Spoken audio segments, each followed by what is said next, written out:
Oh, Tim, look at this beautiful building, man. It's good to see you. Thank you for having us, brother. My pleasure. This is absolutely beautiful. I've only built one building that has a similar inside look to this, and I'm guessing I'm looking at Monopoly framing here, aren't I? Absolutely, 100%. And I know the building you're talking about because that probably more than partially inspired this. I love it, man. This is fabulous. So give us the rundown. For people that don't know you, this is actually your office that you built for your team.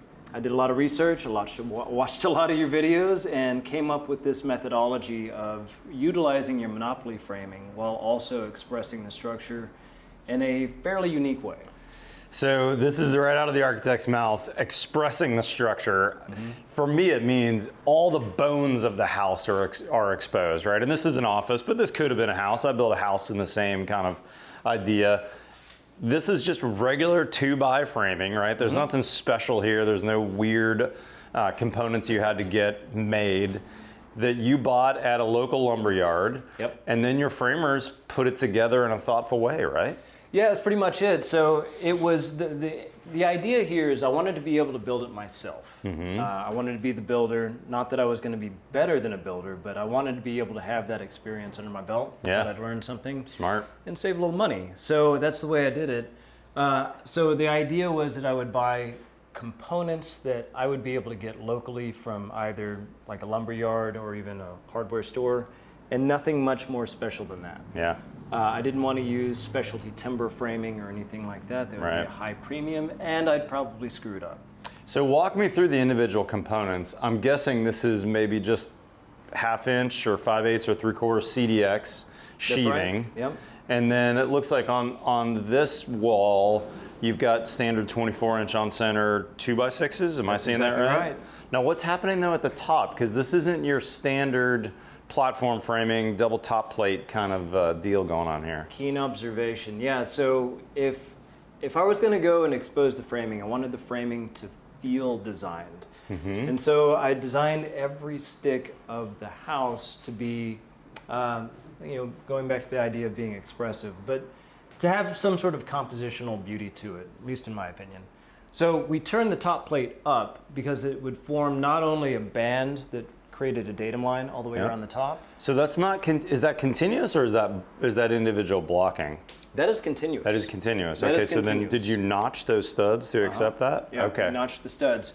So that it formed not only the sort of quote unquote top plate, even though it's not really a top plate, but it formed the basis for the roof spring line as well as the window head. Yeah, so that's your header for that window as well. Yeah. And it's a single or a double top? It's single. Plate. It's kind of a top plate-ish device. It is a ripped 2x10.